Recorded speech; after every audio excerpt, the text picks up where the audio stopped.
কি ফিল করবো এটা তো বুঝতে পারতেছেন। এখনো আমার শরীর কাঁপতেছে, সাংঘাতিক ভয় পাইছি, কারণ এরকম পজিশন আমি আর কখনো দেখিনি।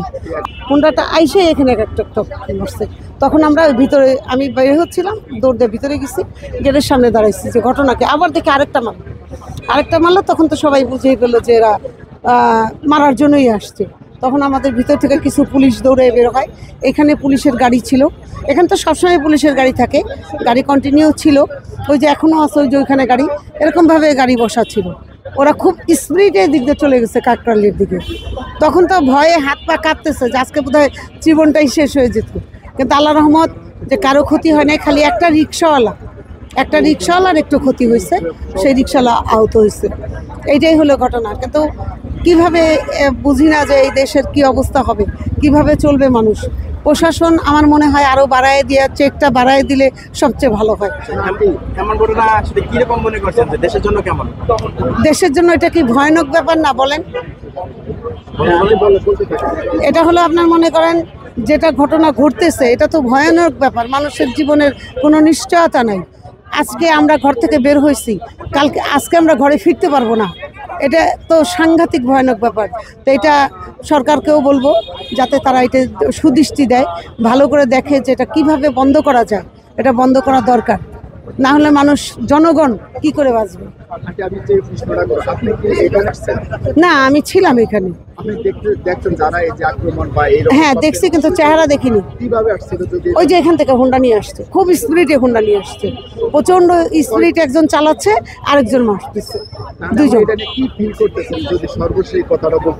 ভাই কি ফিল করবো এটা তো বুঝতে পারতেছেন। এখনো আমার শরীর কাঁপতেছে, সাংঘাতিক ভয় পাইছি, কারণ এরকম পজিশন আমি আর কখনো দেখিনি।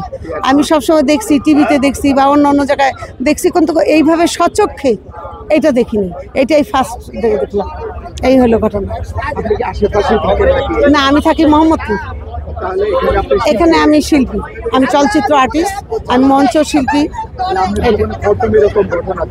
হ্যাঁ, এই জীবনে প্রথম মানে আমি স্বচক্ষে এরকম ভাবে দেখলাম আর কি। এটা আমি খুব ভয় পাইছি, সাংঘাতিক ভয় পাইছি।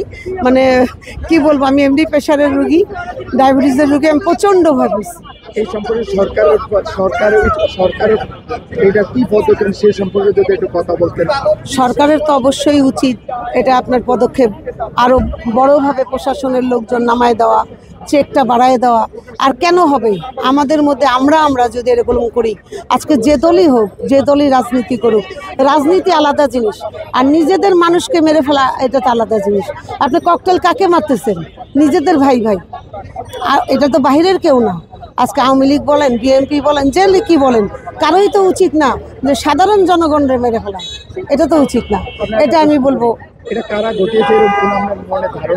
এটা তো ভাই আমি রাজনীতি করি না, রাজনীতি বুঝি না, কিন্তু এটা আজকে চোখে দেখছি বলে এটা বললাম।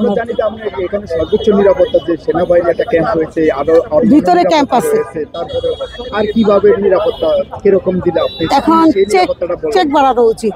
এই যে বাইকগুলা আপনার, এই যে দেখেন যে ঘটনাটা ঘটলো, তো বাইকেই ঘটলো, এই সমস্ত বাইকগুলা চেক বাড়ানো অবশ্যই উচিত।